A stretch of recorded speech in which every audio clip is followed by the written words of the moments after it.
Welcome back to the Gonzo Radio Sports Desk.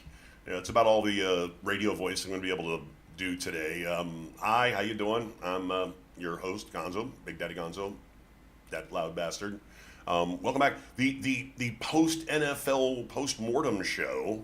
What a season. Congratulations to the Super Bowl 59 world champion, Philadelphia Eagles. Which, by the way, I called that back in August. I said the Eagles look just so stacked.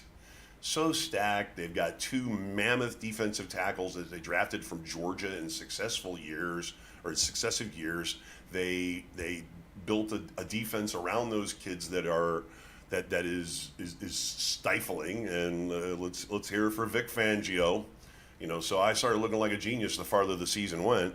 But I'm surprised Kansas City never showed up. I'm really surprised that they just did not show up. What was that all about? Seated across from you, by the way, matriculating on your screen from, what is it, north to south? Is that way north? I think it's northwest. That's south northwest. Okay, well, welcome to Matthew Masaracchio. What's going on, folks? Happy Sunday. We got a lot going on, even though it's after football. I mean, we're gonna put on our guru hats, and we're going to predict the future. We are going to go over what has transpired. The coaching carousel was pretty, let's call it interesting. Yeah. They waited right down to the wire, waited until Kellen Moore got done winning a Super Bowl ring before he was off to New Orleans. So, he's the new king of NOLA. And he stole the quarterback coach from the Eagles, too. So, the Eagles have every Super Bowl winner is always going to have to replenish their coaching stock. Yeah, well, Detroit lost both their coaches. Both OC and DC. Both. Yeah, so they've got some rebuilding to do as well. There's a whole lot going on there. Yeah, Ben Johnson went to Chicago. Aaron Glenn went to New York. Brian Schottenheimer stayed in Dallas. Yeah, a little wink there. I mean, we're talking about a guy that was on everybody's short list, a lot of teams' short list. And then all of a sudden, he wasn't. You went on what? 2 interviews? 1 interview? I don't even any know interviews? Any interviews. Like I said, I don't even think he was coveted by any team at this point. Yeah. Maybe prior to this year, but to me, I think we hit on something right just before. Maybe that was a Jerry Jones thing where he was like, you know what, I'm staying in house. I'm getting this out there on the QT. You really don't need to come talk to him because he's not going anywhere, and so that's maybe why that happened the way it did. But I know that he caught some heat. I know Dallas caught some heat for not taking a swing in terms of going after a coach, at least bringing somebody in that was going to create a little bit of excitement and a little bit of, something around the organization, But no, they just went boring and stayed in house and grabbed a guy that, maybe wasn't on many lists to begin with at all, Maybe because of Jerry and what he had said, or maybe because he just wasn't on many teams' lists. I don't know. I've been telling everybody for years. I said, listen, Jerry, he said, I really want to get another Super Bowl ring before I, step away from the team and retire. I mean, I'm 89 years old or whatever. And I'm like, Jerry don't care. Well, win or lose. Win, he wants all the credit. Lose, he don't care if he gets the blame. Why? Because he has the comfort of that massive stadium and the most valuable sports franchise on the planet and all the money that he makes off of it. He doesn't have to do anything. Even though he's still an oil and electronics magnate or some crap like that, but no, he doesn't really care. He wants all the credit if something good happens, and he don't care if he gets the blame. He doesn't care if you're mad. He gets mad if one of his people on the inside because he's a total Texas gangster. He's a total Arkansas gangster. So, all you have to do is go watch any of these Taylor Sheridan shows like Landman or Tulsa King, and you'll see that's exactly who Jerry Jones is. Yeah, so that's true. Well, I mean, again, but he somewhat deserves that entitlement, I think. Sure, why not? He's earned it. I mean, somebody has to be at the top of the pile. Sure. And he certainly is one of those owners. That's King's privilege, if you will. Top of the pile. So good to Jerry. Bad for the team, bad for the owner. I mean, bad for the players and such, and for the fans. But well, we have a really interesting situation happening out in Las Vegas right now, though. I think it is, and I've been telling everybody for a year now. I said, Tom Brady, he got involved in the hiring process. Tom Brady picked Pete Carroll. Let's face facts. He picked him. I think Tom Brady's going to have his final year as a play-by-play or a color analyst Okay, because he's going to want to collect that $35 million check again. Who knows? There might be a clause. He might have an out after the second year.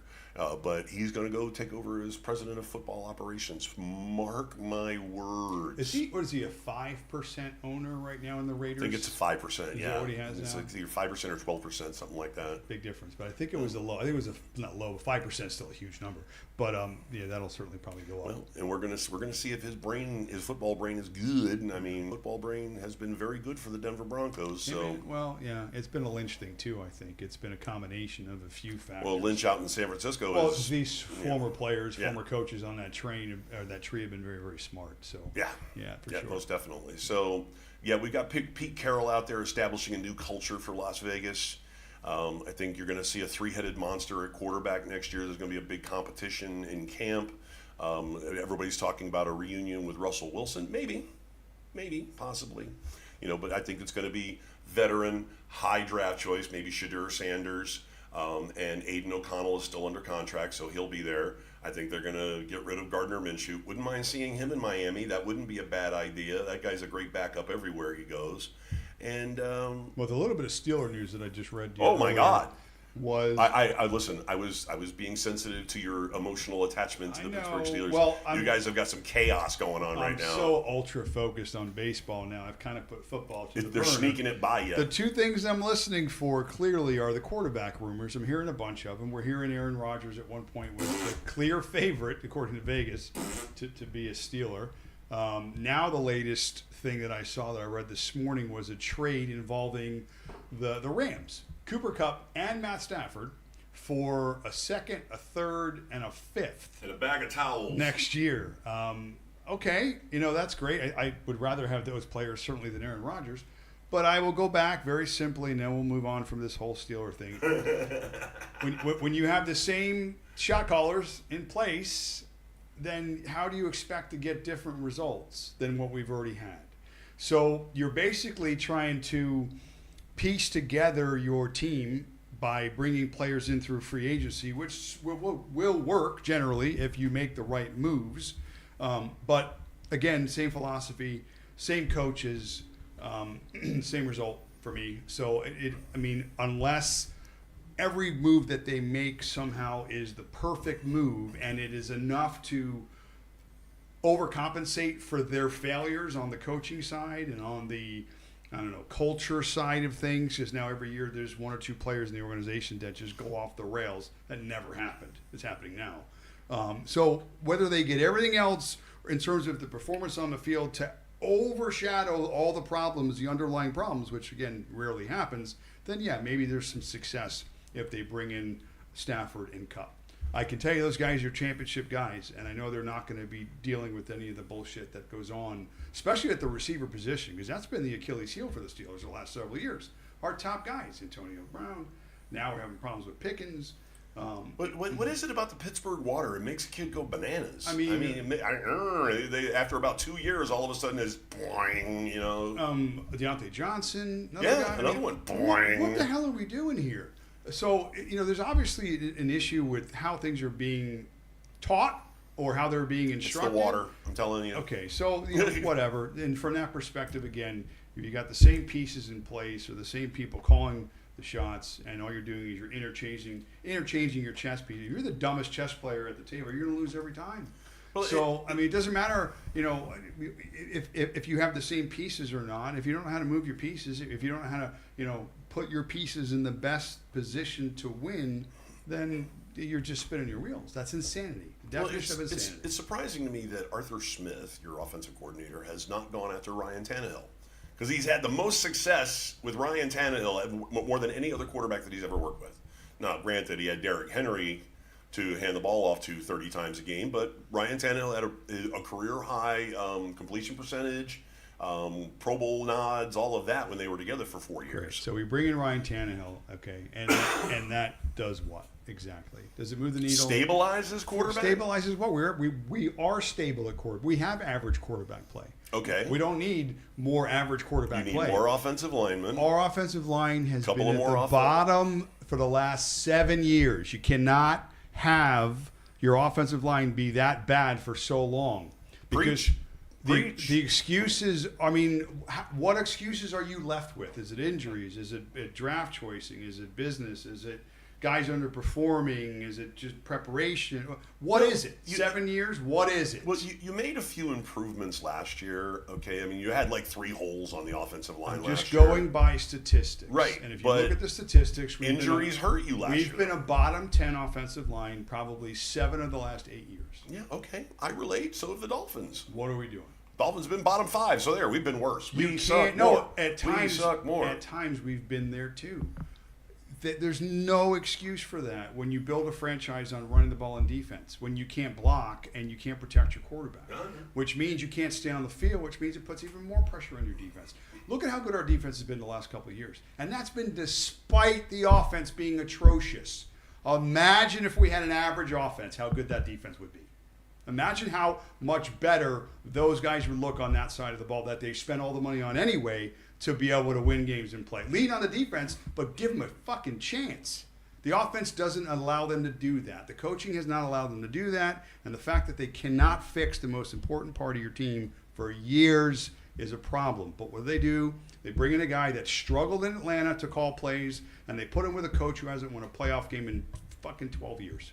So, whatever. All right, let's move on. That's baseball. Okay. So. Okay. Well, and it's also kind of tough when you have a division where you've got 2 Super Bowl contending teams, especially Baltimore.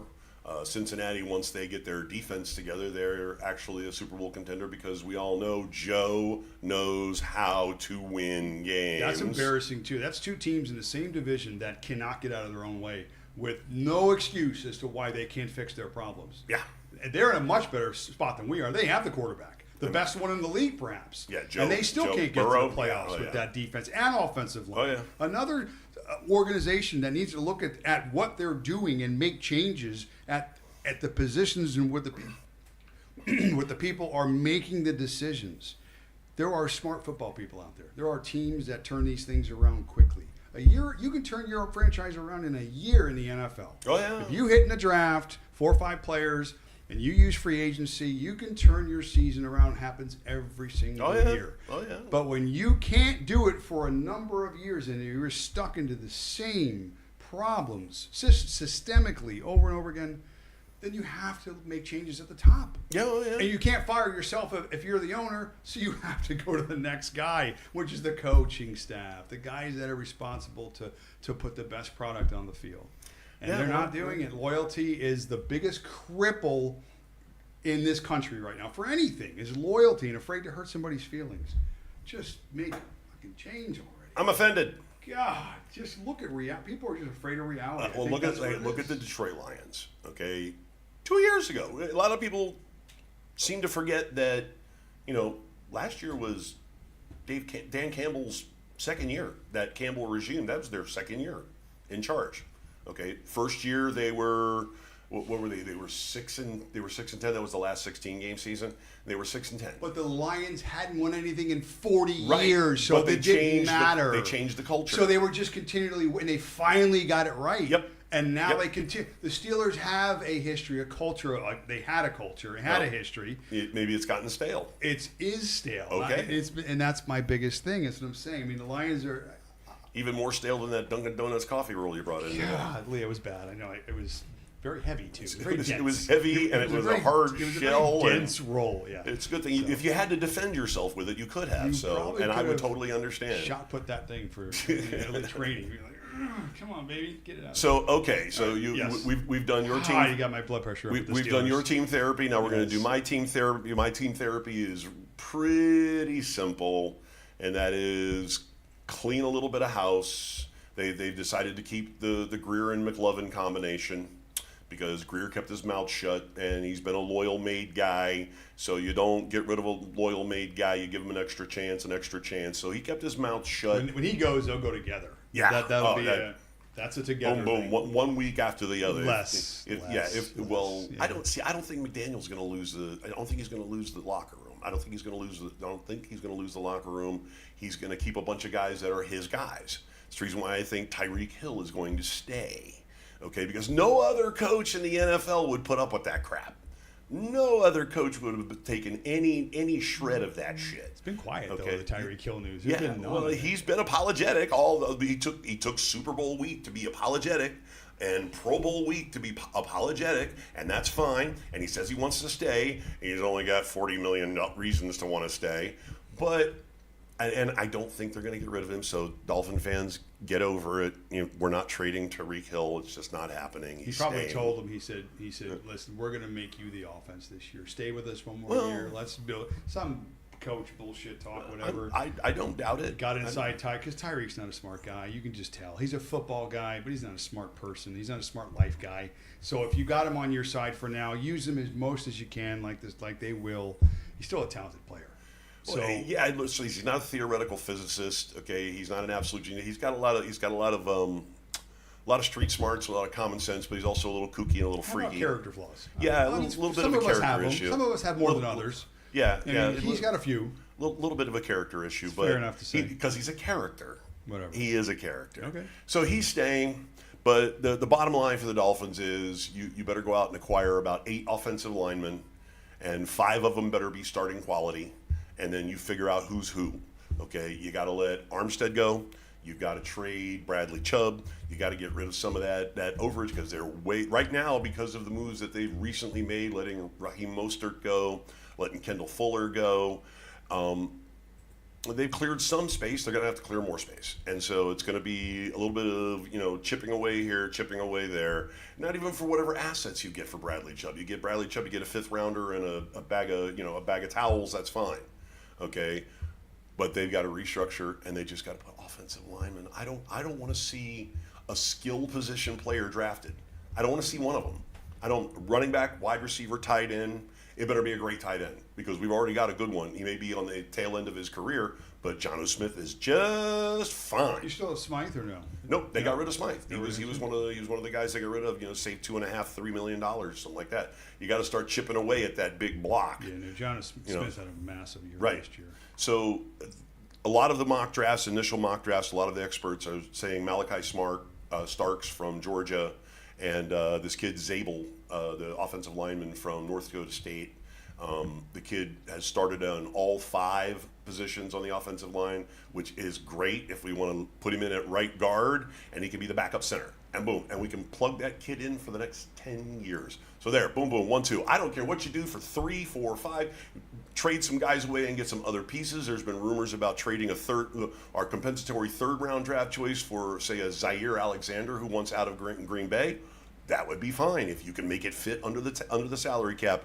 But it's offensive line, offensive line, offensive line, and I don't want to hear anything else. Yeah, after the draft, certainly there will be a little bit more free agent discussion because you'll have teams that are drafting players. Free agency starts March 10th. Yeah, in like 2 weeks or 3 weeks. Where a player will look around and go, "Why'd they take another linebacker? I want them out of here." So that free agency thing usually picks up. Listen, they've got guys. They've got guys in right now in Jordan Brooks and I can't remember who the other guy that they got from Seattle who balled out the last 6 games of the season.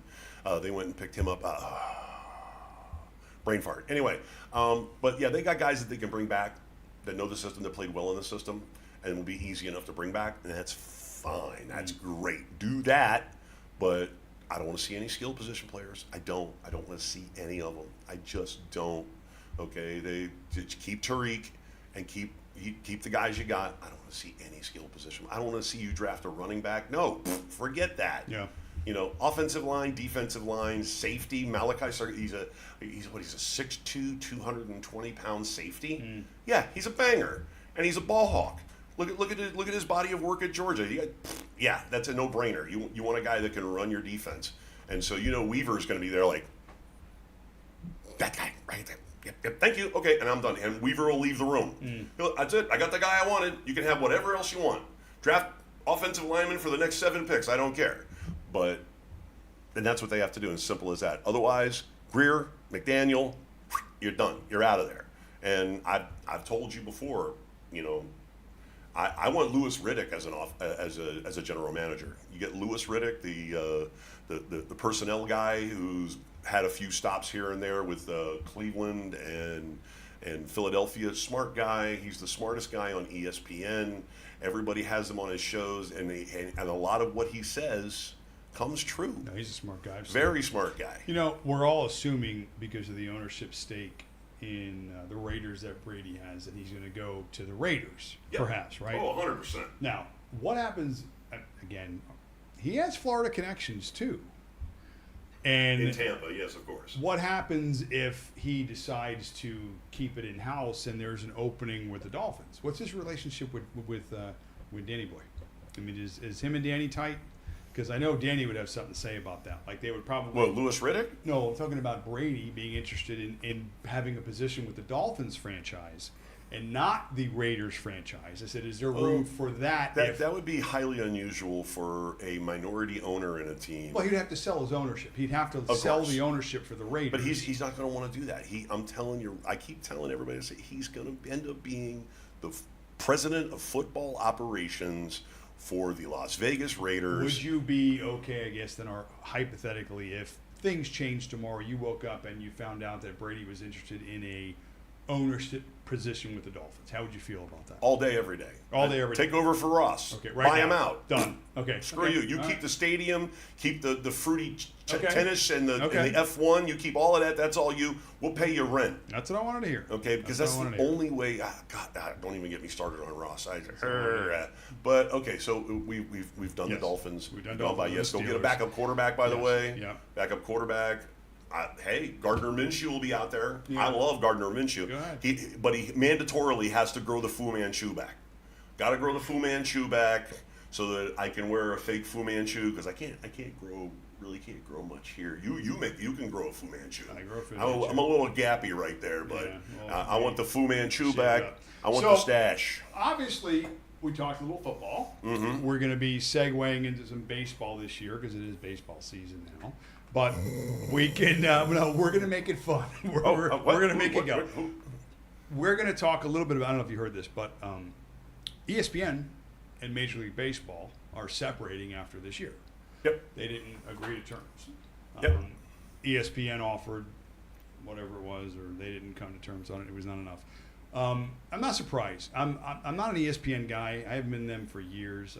I went over to Fox, FX Sports. Ever since Pedro died. It's not. I don't know. It's just ESPN for me, and I'm reading a lot of stuff on Facebook. The other platforms are talking about it, and if you go through the comments, they're pretty unanimous in terms of their opinion about ESPN, and it's not favorable. No.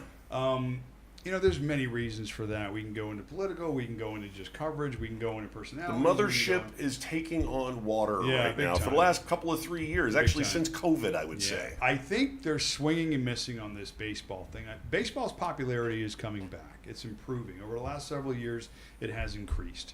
And like anything else, like all the other sports, I think it goes hand in hand with gambling and fantasy sports.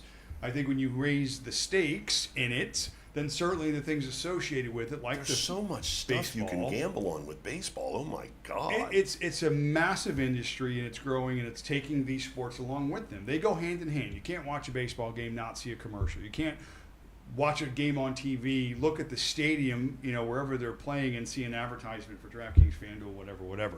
It's a part of sports now, and that's fine. Okay, it's helping everybody move along. Everybody is benefiting from that. So I feel like ESPN's missing here, and I think it's just another misstep that they're going to continue to take until they either get overtaken or bought by somebody else or whatever the case may be. But I'm glad baseball's stood on their laurels here and said pretty much F you, ESPN. We're good without you. And that's the decision they made. So good for them. I'm rooting for baseball. I'm a baseball homer, obviously. I've been talking about it for years. So I'm excited. I think this is going to be an amazing year. There's so many stories to get into for baseball, so many players. You know what's shocking with this ESPN thing, too, just to, maybe put that to rest?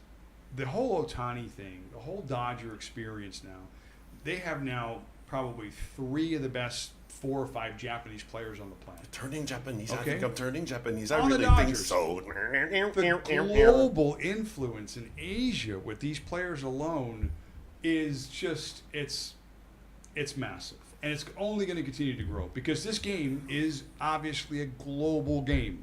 It's more global, I feel, than any sport that we play. Sure. Now, I know you're going to say, well, no, soccer, whatever. Soccer's played by more people by all over the world, but Basketball, baseball, hockey. in terms of the talent, not even homegrown, but in terms of all through the Dominicans, all through Central America, all through Cuba, and all through Europe now, and just Well, and baseball, Asia. baseball is just starting to catch on in Europe. It's still going to be 5 to 10 years until they start producing some stars. But really, it's growing exponentially, and all it takes is a Asia, generation. listen, Korea, Japan, massive. Okay, even some Australians. Massive. So okay? again, just and another- then the Caribbean and the northern Yeah. areas of the South America. It's okay, I massive. understand the global reach there. Yeah. Okay, and we just saw the Four Nations tournament with hockey.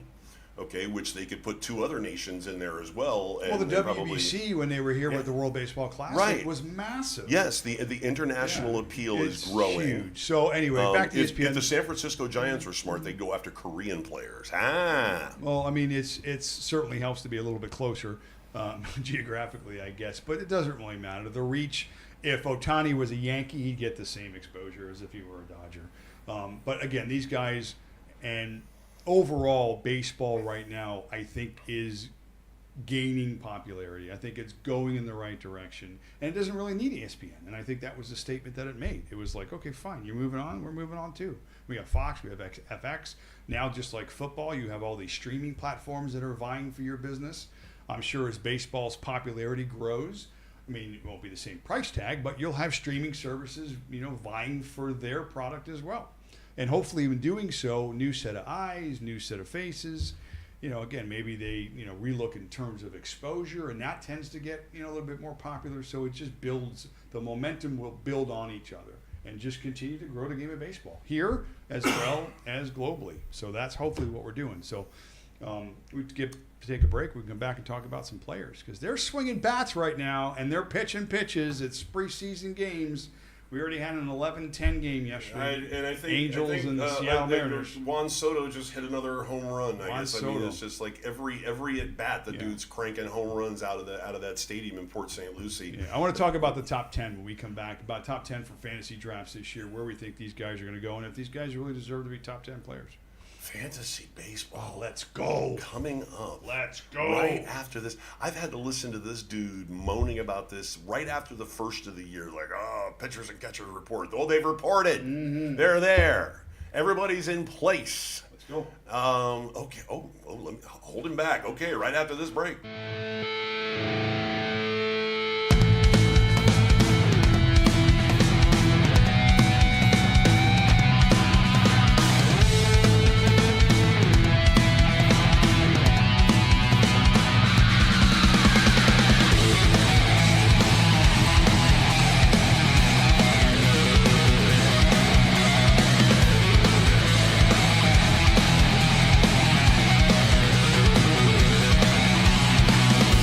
As your will is bad and broken,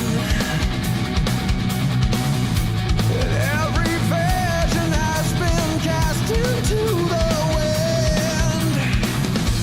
As your chorus crashes down before your eyes, so lay down and die.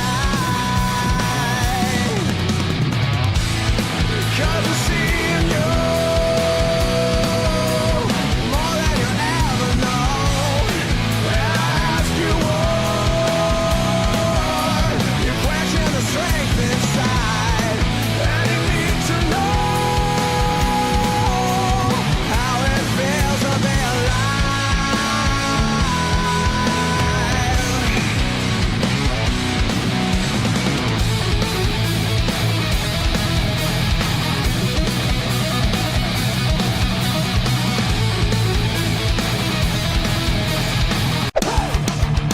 Gonzo. Batter. He started without us. Welcome back, folks. Yeah, he's already started without us. He's already going over. He's talking about Shohei Ohtani has been listed as batter. Batter. Well, here's another fun fact for you. Yeah. Sorry. Homeboy's been pitching and he's been pitching in the 95 to 99 mile per hour speed range. Where he should be after they rebuilt his elbow. And we all know that he's got awesome control. Where he's a 6-pitch guy? 6 pitches. Whatever. It's just deception. It's arm angle. It's variation. It's all those things. Pitch delta. It's everything. The dude's a beast.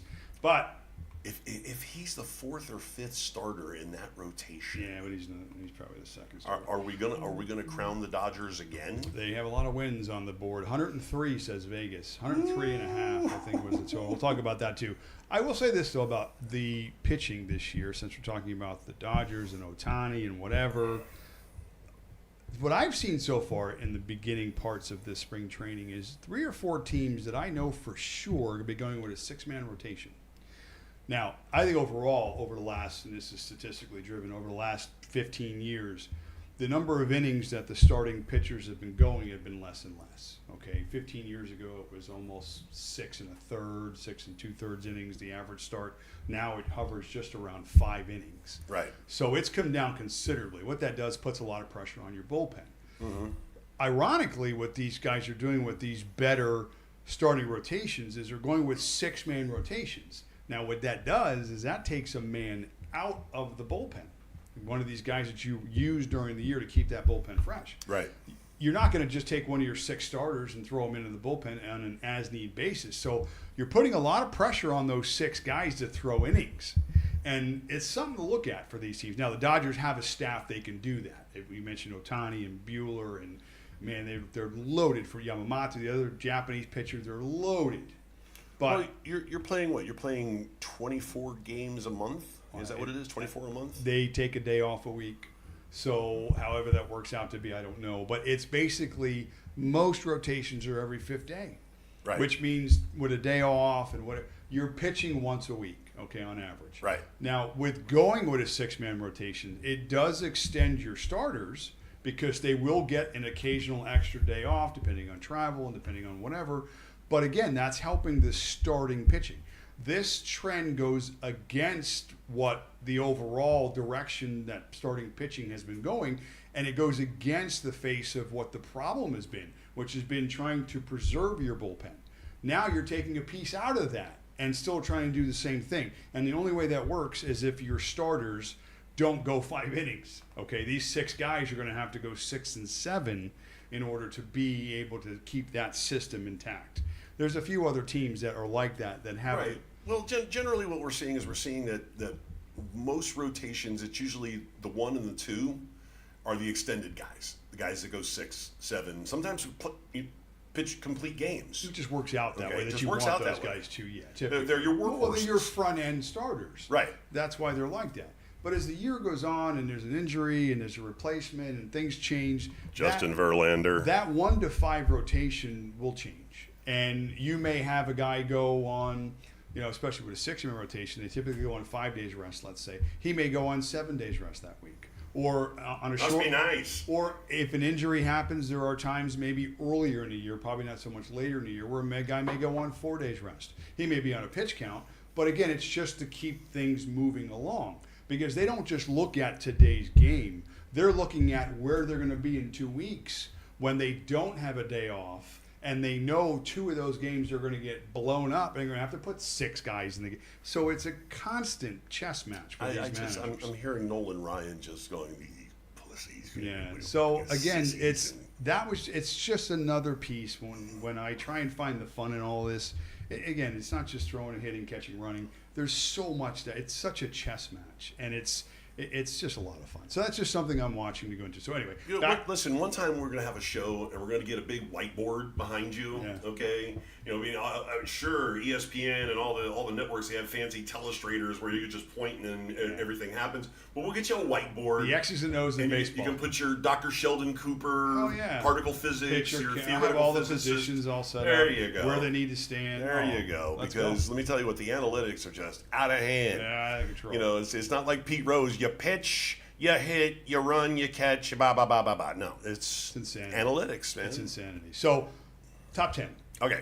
Just like in football. Right. With the draft. Uh-huh. You kind of sit in a room with a bunch of guys or in front of your laptop. Well, and now make listen, your when you're drafting a fantasy team in baseball, who's the priority? Is it a run-producing position player, or is it a just starting like pitcher? just like in anything, the statistics, the categories matter. And for football, I mean, there's variations. There's PPR, there's standard, there's whatever half-point PPR.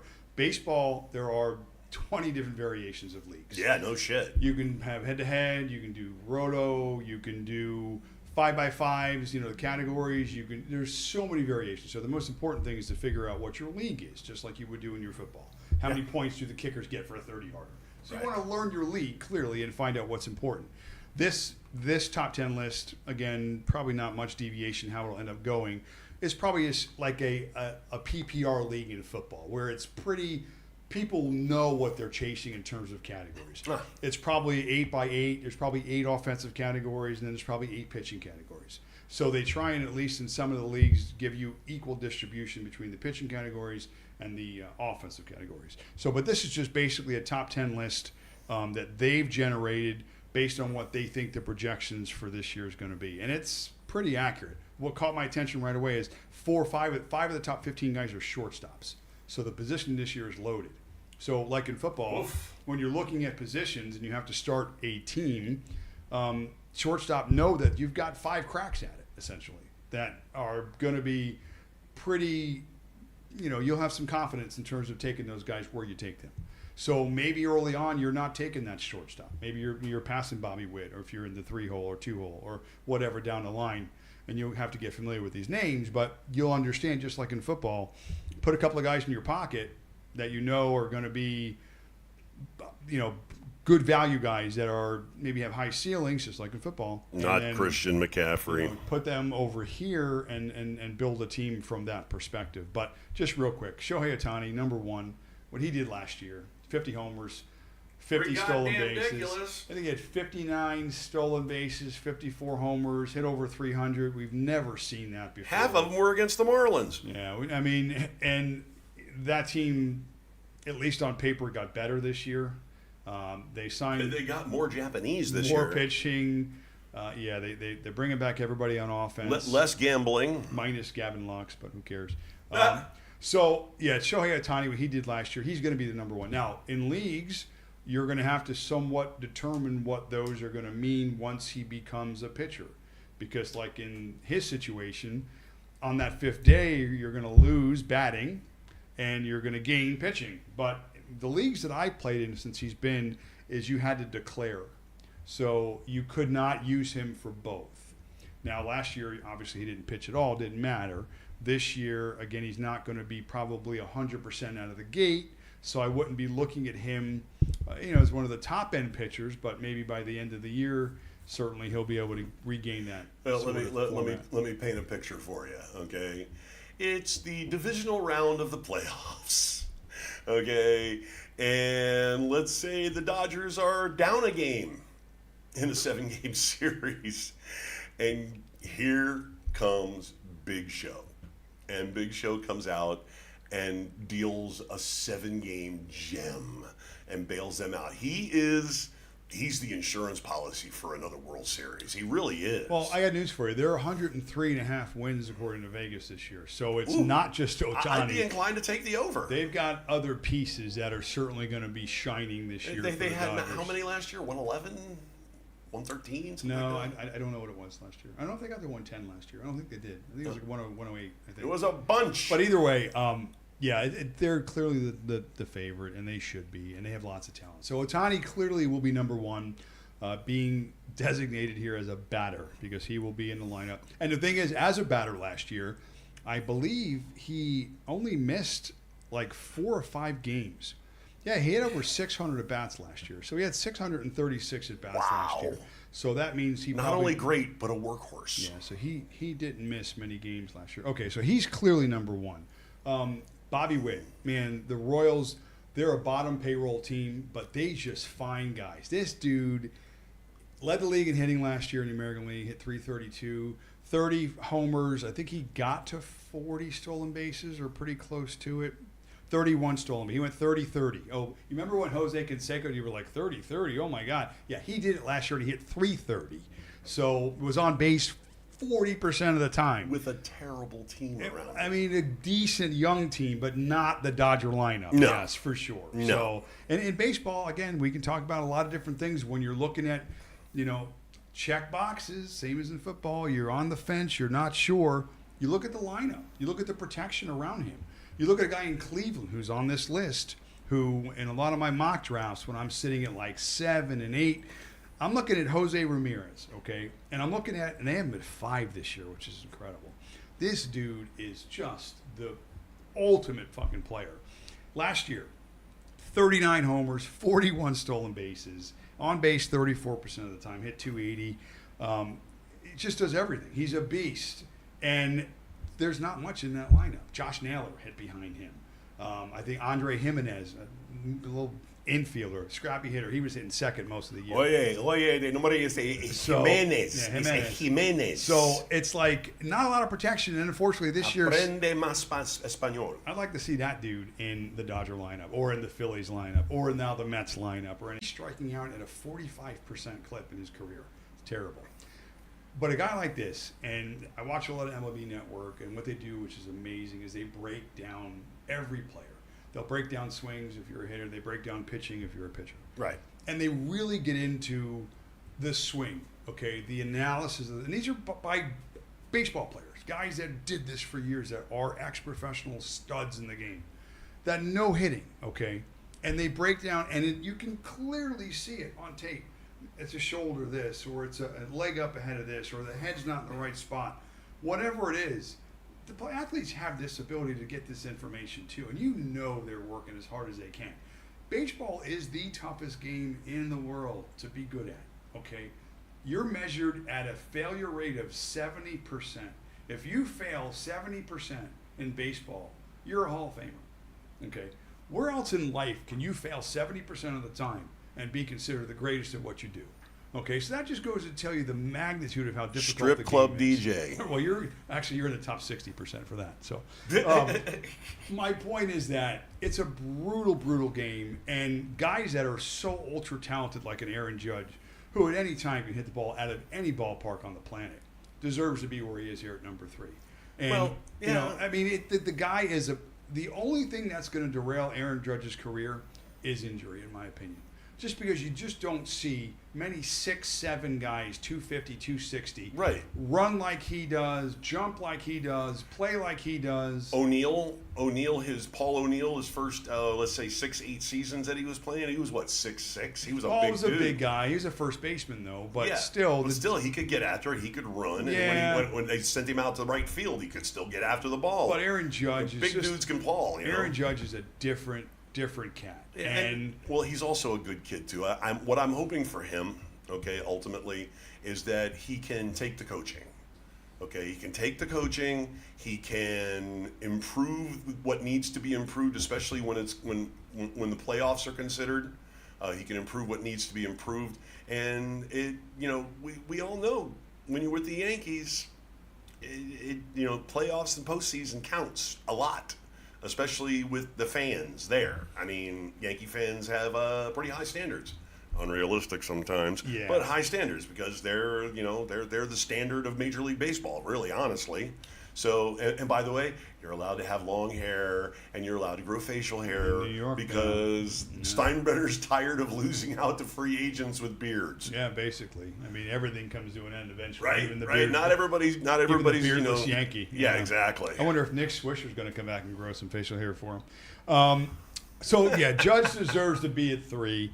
Now, this next guy is my favorite player in baseball. That's not a Philly, okay? Uh-oh. Ela De La Cruz. Uh-oh. Dude. Why? Why are you going to say that he's former Marlin Ela De La Cruz? No. Oh, the kid with the Reds. Oh, Cincinnati. sorry. There's so many De La Cruzes in the league This dude will be in the conversation this year, of course, with Ohtani, if he has anything close to the year he had last For year. MVP? MVP national. Yeah. 100% chance. This dude stole 70 bases last year. He'll get that this year, if not more, because I think he had more opportunities. The Reds lineup got better. They're better as a team. They have Tito. Sorry, now that just popped in my head. Francona is now coaching the Right. Reds. Thank you very much. Yep. My second favorite team in baseball. Yes, that team right there and that player right there, Ela De La Cruz, will be in the MVP discussion this year. Last year, okay, first year, pretty much full year as a season. 25 homers, 67 stolen bases. He hit 260, which again doesn't seem like a big number, but oh, by the way, it's 30 points above league average. And he still got on base 34% of the time. So those numbers go up this year. Maybe the power numbers, they don't even have to. Only if he hits 25 home runs. But he scored 105 runs last year. Yep. Only getting on base 34% of the time. Yep. So all those peripheral numbers go up as he gets better in the zone. This dude is 6'5", okay, and he's the fastest player in the league. Freak of nature. Nobody 6'5" can run like this kid runs. And his plate box is incredible. He hits it. He's just such a good young player that's going to get better and better and better. He will be in the discussion for the next 15 years as a top. You can't. Major League He's Baseball like player. Vladimir Guerrero Sr., dude. You can't pitch him low and outside. He'll go get it. Bro, he's so good. He's got those long arms. Yeah. Got that long trunk. So he's so fast and so talented. Good dude too. Okay, next guy, Jose Ramirez. We talked about just one of my other favorite players in baseball. And you can count on him year after year after year after year. He's just so consistently great. Despite the offense around him, despite whatever it is, they're Cleveland. I don't know, underrated I think as a player, but still deserves to be at number 5. Another young shortstop here, Gunnar Henderson. Ooh, man, there's so many young guys in baseball. This dude, another guy, 30 homers last year under his first full season. 37 homers last year. Sorry, carrying the Orioles. He stole 20 bases last year. He hit 280 last year, got on base 36% of the time. The dude's a beast. Only going to get better. And Baltimore goes the way he goes. And oh, by the way, he was born in this century. So I hate him. He's a kid. All these kids are him. It's unreal. So he is though. He's a great player. I mean, deserves to be. One of our cohorts at the club, Erica. Erica loves herself some more. She's a Baltimore girl. Yeah, big Oriole fan. Big Baltimore girl. Big Oriole fan. Big Ravens fan. And I've been telling her. And love her some Gunner. I wish I was an Orioles fan too. I really do. Mookie Betts, number 7. Dude's a 300 bowler, by the way. They got him at second base, shortstop, right field. Here's what I heard. I heard that he's going to be playing a lot of right field this year, a little bit of second base. You got to take some of the workload off of him. Yeah, and I think that's what they're focusing on. He's in what? Is this 11th season now? 12th season? I'd have to look, but he's up there. Here's another guy they're talking about doing the same thing to her today, Jose Altuve, putting him in right field. Mm-hmm. Saving him a little bit of easier to cheat out there. And in Boston, Devers, which is obviously kind of a joke. Listen, Boston, they've got talent. They're a good team. They went and got Bregman. And that's a dude that I didn't know how good he was at third base. Gold glove. Okay, lights out. Top third baseman in the American League. Problem is Devers, who is one of the worst third basemen in the league, doesn't want to leave his position. Well, guess what? Well, it's going to be coming around where him and his hot bat go your ass out to right field. Well, last year his hot bat wasn't the hottest it's been in his career. I understand. He is not in a position to negotiate, Mr. Devers. So he needs to kind of put his head down and get to work. Yeah, well, listen, it's common sense. I mean, his wins against replacement. So his replacement is going to be Alex Bregman. Okay, a gold glove third baseman. So, and I'm sure that Devers' bat is going to come back around. I mean, everybody has a bad year. Yeah, I'm not going to discredit that. I mean, the AL really hasn't so much caught up to him as much as he had a bad year. He had a few bad games. No. Okay, you know as well as anybody. You have 8 bad games, it blows your batting average out of the water. I've seen the lineup. The lineup now with Bregman is good. It was good last year. Yeah. They scored runs last year. It's better this Their year. pitching was the problem more last power year. this year with Bregman. Their lineup is better. Yeah. So you got to assume that Devers. See, I was paying attention. Yeah. So no, that team, Boston aside, again, we mentioned about people and changing positions and shifting and not being happy. That's going to be interesting to see how it unfolds in Boston.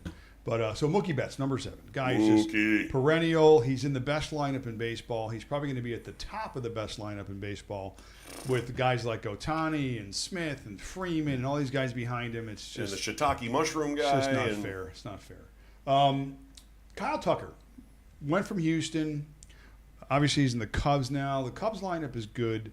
They got him at 8. I'm worried about Kyle Tucker. I know he spent a lot of time in Japan. He's Yeah, aging player. He's And, 28. He's still the young. The Cubs still have some moves to make, though. They have some holes they have to fill. I'm just worried about him staying on the field. He missed a lot of time last year. Now, he did have 23 homers last year. Right. In only 277 at-bats. Ooh, That's nice. 1 per 10.5 at-bats. Can you imagine if he gets upwards around 500? That's a scary number. Now, he hit 289. He's an excellent ball player. I just questioned the ability to stay on the field with this guy. And it's been sort of a problem. So they got him at 8. If he's on the field, yeah, he deserves to be there.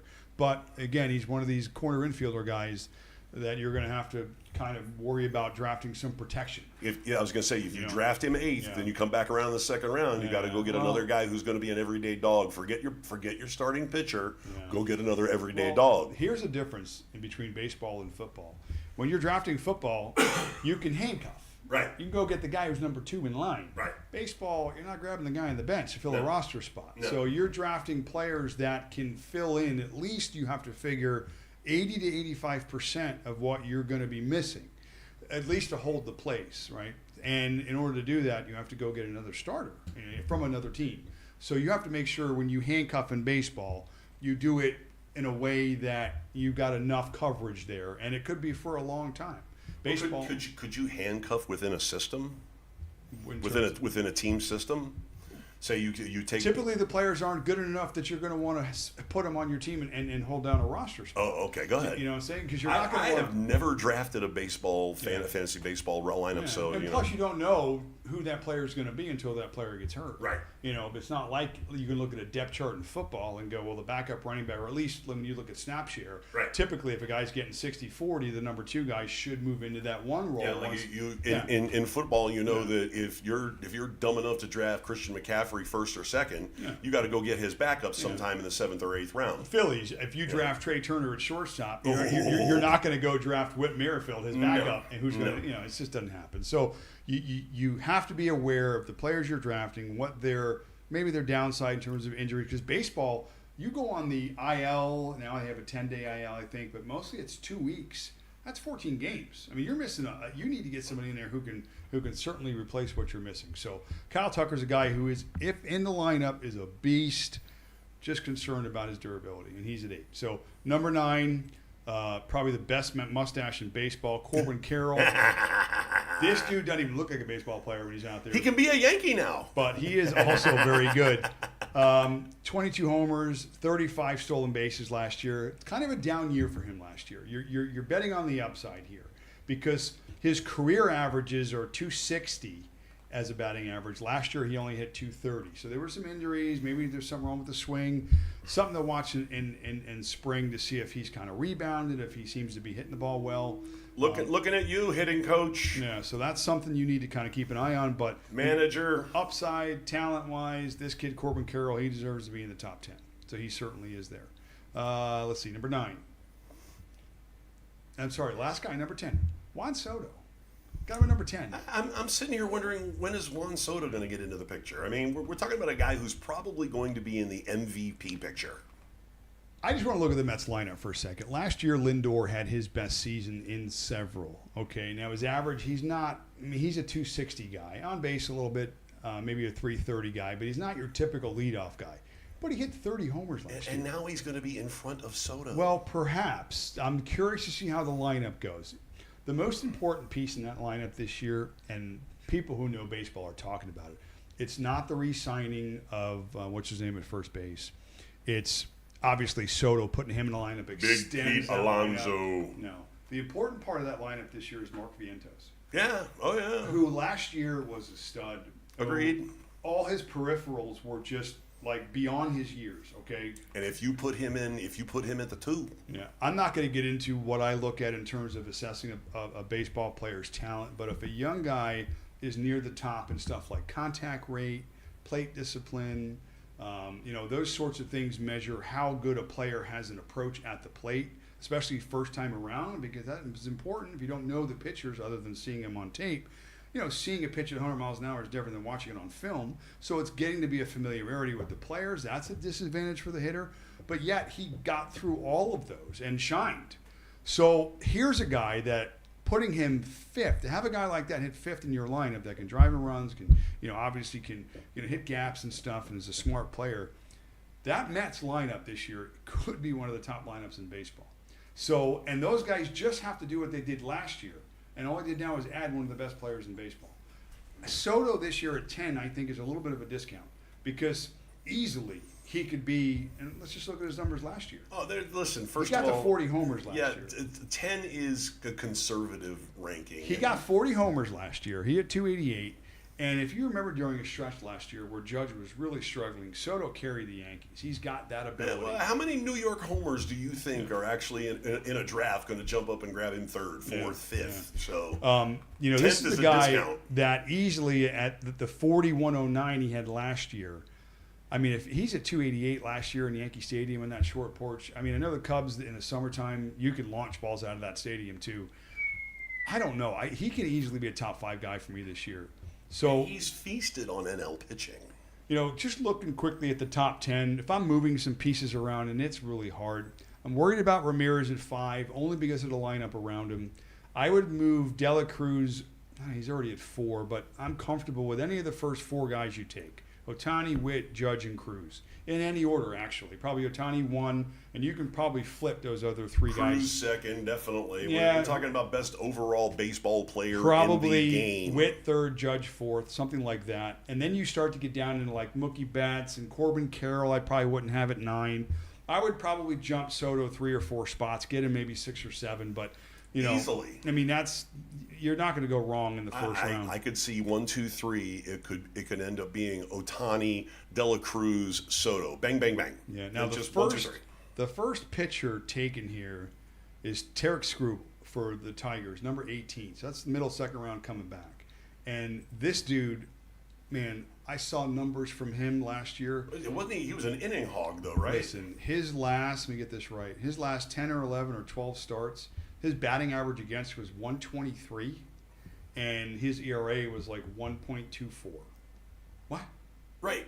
Well, and listen, in the AL, anything under a 3 is all-star. What? 100. His Or numbers anything under last a year, 4 is all-star. He went 18-4 last year. He got the rock 31 times. He missed 2 starts. He went. Let's see. His ERA was a 2.39. What's his average innings pitched? He went just under 200 innings. He went 192 innings, but he had 228 strikeouts. So he's at just about 10 Ks per 9. Whip under Just a 1. out there mowing. He won the Cy Young last year. Yeah, I know. So, whatever, dude. I mean, he's number 18. So my point about the pitchers is that this is a year, like most, that if you're not going to be in the race for some of these top guys, and I generally don't chase it, just like in football, I don't chase the quarterbacks either. You do need to build a staff, but you want to focus on innings. You want to focus on K per 9. You want to focus on teams that are good teams that have a chance to give you wins, because wins are generally one of the categories that you're chasing. Those are consistent. So you're looking at the peripherals, you're looking at wins, good teams. Those sorts of pitchers are the ones where, when you're starting to get into the 4th and 5th rounds, Clayton Kershaw. yeah, certainly any Dodgers pitchers, their value goes up tremendously because they're going to win 2/3 of their games. So, I mean, that's math, right? Taking a pitcher for the Oakland A's, the leading win guy on that staff is going to have 10 wins next year. Okay, so guess what? You're not going to do well in wins if you draft Oakland A's. That sort of stuff you can get a handle on, but I'll definitely get more into the actual meat and potatoes of some of the players, of some value picks, of some pitchers that I like, stuff like that. But this was just a taste today. Get a little bit of a flavor of what's coming. Because football's over, right? I mean, I know we got the draft and a couple of, we talked about, April 24th? Free agency comes March up 10th. March 10th. Okay, Yeah, it starts fine. the tampering there'll be stuff period. to talk about, but we'll get to watch baseball every day. Yeah. So day and night, you got baseball. FESPN, we covered that. And Just yeah. Ning, ESPN. F. Aaron Rodgers. Who's doing, besides MLB Network, who's one of the major networks, who's doing baseball best right now? Well, FX or Fox Sports. Fox, yeah. Yeah, and then you have all the local coverage still. TBS, still has the playoff contract. Well, 'Cause yeah, and they'll do they're like- the home of the Braves, Well, so they usually take care of like the divisional round playoffs because they've got all the games. They don't show that. which by the way, bad news for everybody in the NL is Chris Sale has just been absolutely mowing people down and or already back to form. He was good last year. Yeah, I know he's already I back was to on form. him last year. Yeah. Ask anybody. I drafted And he's him. going to be back another inning monster, another strikeout Dude, monster. here's what you do for pitchers in spring training. If you're watching these guys and they're in the mid-90s already in their first and second start in Yep. spring training, put them over here. Yep, sit him down. Okay, because they're fine. You've done your three Okay. innings. Go sit down. You're fine. Velo is important in baseball. Everybody has it, but you have to maintain it and you have to be able to use it efficiently. Wait, don't say velocity. Velocity, right? Well, I got a lot of terms I can throw at you. So, it's very Remember, important. we're nerds, but I know. you gotta let the layman know. I know. So yeah, velocity, very important. So you want to look at that comparatively to last year. Right. So if a guy last year was averaging his fastball was at 96 miles an hour and he's in spring throwing 91, then you need to watch his second and third start. Because not everybody comes out of the gate throwing 96. Right. That's fine. I'm not saying you have to.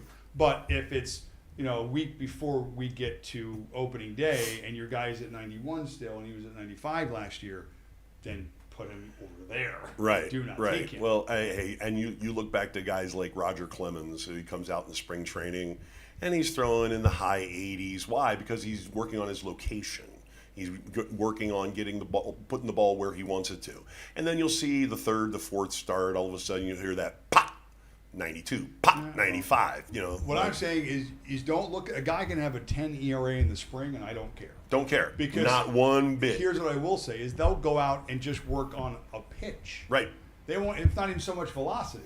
It's a pitch. Yep. So they'll throw 10 straight curveballs. Yep. And guess what? The hitters probably know that there's going to be another curveball Yep. coming. And, Oh, yeah. and that's the biggest thing in baseball. Because like we just said, everybody throws 98, but not everybody can throw 98 with deception. That makes that 98 look 102. Oh yeah. So that's the difference here. You work on your tricks later on. So, spring training ERA is nothing. It's all about velo. That's all I care about. Yep. And if it, not even the fastest, it's just what it was. Right. Again, you don't want a guy coming in 4 or 5 mile an hour under what he was last year No. and consistently carry that through the spring. You want to have a guy get to where he was last year, at least close enough, and then you can determine, then if he's getting hit, if it starts 1 and 2, and if he's still at a 10 ERA, then you need to reassess Well, those. I mean, listen, a pitching coach can tell you to heat it up in practice. You're warming up or whatever. You throw a simulated game. Your pitching coach can tell you to heat it up. No problem. 91, 92, 93. Okay, what your normally the top end of your velocity is. But when you're just doing a throwing session, you're looking for location. Yeah, I'm just You're- saying- You're coming out and getting a start. You're looking for location. You can wipe your ass with anything result oriented in spring training. Right. You're looking at the 100%. metric, it's totally metric driven. You're totally looking at where the metrics line up to where you were at this point Yeah, last year. yeah, And I it's, mean- again, it's no harder than velocity. Velocity, and in terms of location, like you're saying, Right. like they'll work on specific location. Right. Location. Well, I mean, listen, the Those first two first thing out of the manager or the batting coach or the hitting coach or the pitching coach, first thing out of their mouth when you come back to the dugout, even if you get shelled, how you feel? Great, cool. Okay, you're going back out next inning. Okay, cool. Okay, that's all they care about is how you feel. You feel all right? Yeah, you good? You want to go back out? Yep. Okay, no problem. So Do this next time get you the watch work a game. in. Most people don't do that. I do it. It makes Diana crazy all the time. Is every time there's a hit, not even if there's a hit or not, is always look at where the catcher sets up on every pitch. Right. Just look at where he puts his 100%. glove, okay? Yeah. And I can tell you that 90% of the time, that pitcher doesn't hit that glove. Okay? Just doesn't. Right. He's off by an inch, by 3, by 6, sometimes more. Well, Then you start to chase the mistakes. And if you look at a pitcher's poor performance, you can clearly see that every time the catcher wanted that 2-1 fastball low and away, and you got it low and into the lefty and he crushed it, well, guess what? It doesn't matter how hard you were throwing that ball or how soft you were throwing that ball, you missed your spots. And if Yep. you miss enough spots, you're going to hit enough bats. And that's what baseball's about. It's about not just how hard you throw or how good your breaking pitch is. It's about location and deception.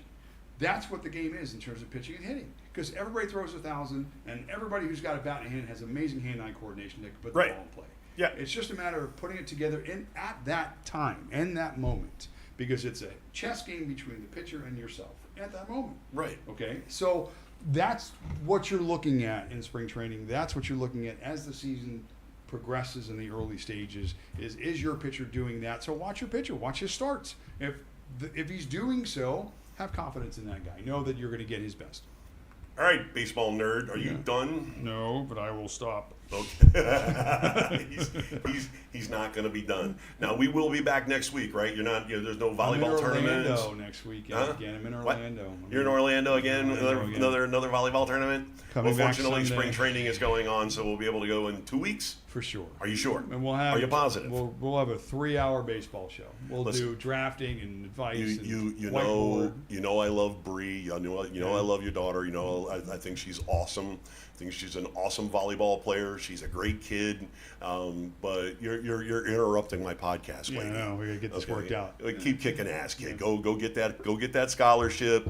Make that Olympic team. I mean, Beach. hell, turn pro if you can. Beach. Beach. Okay, well there you go. That's Gotta go the beach. Olympics. Go beach. That's the Olympics. Yeah. All right, do you feel all right about your daughter wearing those skimpy beach volleyball outfits? Anyway, the kid, her partner this That's year, it. just got a that she's paired up with for beach. Got a full ride to Stetson. Is she a 6-footer? No, her partner's like 5'10", I think. I know, man. Those beach volleyball players, they're all like little fast girls. Well, that's good for Bree because she's. They used to definitely be got the skill. all 6-footers, and Yeah. it's like the girls Yeah. that couldn't make the basketball team played volleyball. Yeah. And now you have these compact athletes that have 45-inch vertical leaps that can spike, and I'm like, you're a midget. How do you get that? I'm 6'5", and if I jump as high as I can, which is about an 11-inch vertical, I can just barely get my fingertips up to the top of the net. And these girls are 5'6", and they're going boing, and they're getting up, and it's like their elbow comes to the top of the net. I'm like, Yeah, that's my daughter. She's Yeah. got some ups. boy. serious can jump. hops. But yeah, wear a long skirt. Uncle Gonzo says wear a long skirt. A wrap. A wrap. A nice sari or a sarong. Beach wrap. All right. Why Well, is that redhead wearing a wrap? Her dad's in the stands. Okay. We got it. Yeah. Yeah, exactly. You're like, woo, oh God, no, don't brush the, oh no, that's sand. Oh. Can you bring a gun to the beach? No guns at the beach. Son of a bitch. All right. Well, before we start getting really weird here, we're gonna cut it off. We've jibber jabbered for an hour. We've hit you hard with a half hour of baseball, which you're welcome. And we'll come back in 2 weeks when more of spring training is hashed out, and we'll have a preview of free agency for the NFL. Free agency, because it'll be a week off. When we come back in 2 weeks, let me do the math. Yeah, man, free agency is going to be upon us for the NFL by then. So say goodbye to the nice people. See you later. I'm reading more Steeler stories. Oh, no. What's your consternation now? It's another story about Stafford and Cup. Okay. Different writer. It might happen. Hey, Allison Kohler. That's not No. the guy from Sporting News. No. What have I told you? We listened to two guys, Schefter and Darlington. Those are the two guys. Schefter, Darlington. Then it's a fact. All right? Look at the consternation on his face. Luther Burden, Missouri. Luther, you can't Luther trust. Burden the third. Who were the first two? I never You heard of this can't guy. trust anybody named Luther. Steeler prospect. All right. Well, then, on behalf of myself and the Maz, thank you very, very much for watching. Make sure you go to YouTube and subscribe. The Gonzo Radio Sports Desk, the Gonzo Radio Network. Subscribe, like and subscribe, Catch on, get on, because things are going to be moving apace in the very near future, and you want to be part of that. You really do. So, on behalf of myself and the Maz, thank you so much, and we'll see you guys in 2 weeks. Peace. Peace.